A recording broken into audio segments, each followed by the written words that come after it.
Thank you for joining Wars of the Roses. And this is Nicolai, Christopk Friedrich from the Encyclopedia of Freemasonry by Albert G. Mackey.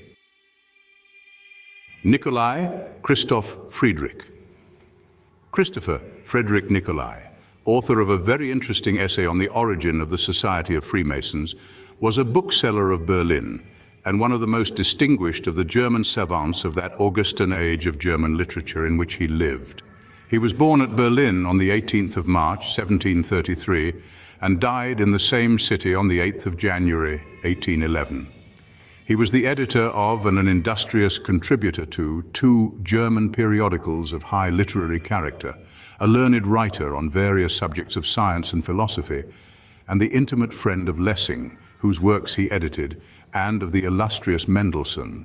In 1782 and 1783 he published a work with the following title, Versuch über die Beschuldigungen, welche dem Tempelherrnorden gemacht wurden und über dessen Geheimnis, nebst einem Anhänger über das Entstehen der Freimaurergesellschaft, that is, an essay on the accusations made against the Order of Knights Templar and their mystery, with an appendix on the origin of the Fraternity of Freemasons.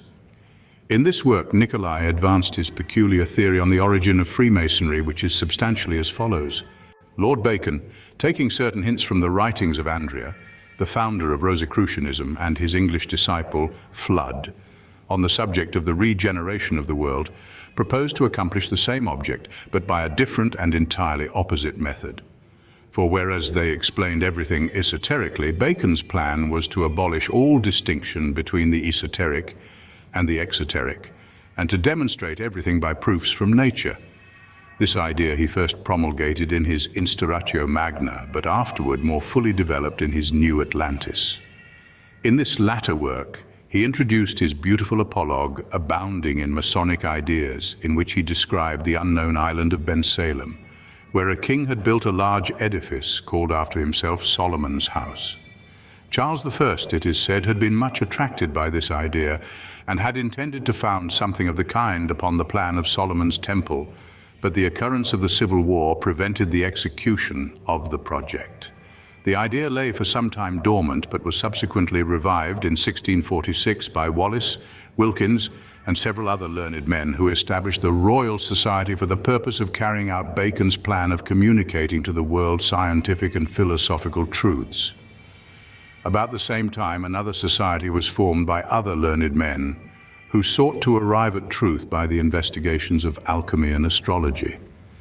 To this society, such men as Ashmole and Lilly were attached, and they resolved to construct a House of Solomon in the island of Bensalem, where they might communicate their instructions by means of secret symbols.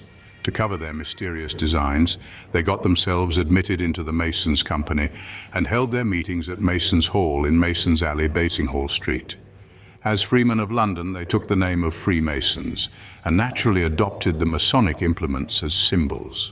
Although this association, like the Royal Society, sought, but by a different method, to inculcate the principles of natural science and philosophy, it subsequently took a political direction.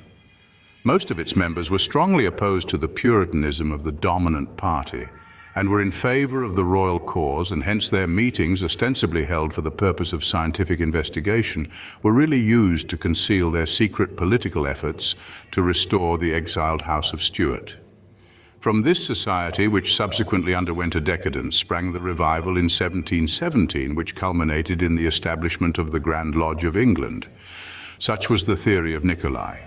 Few will be found at the present day to concur in all his views, yet none can refuse to award to him the praise of independence of opinion, originality of thought, and an entire avoidance of the beaten paths of hearsay testimony and unsupported tradition.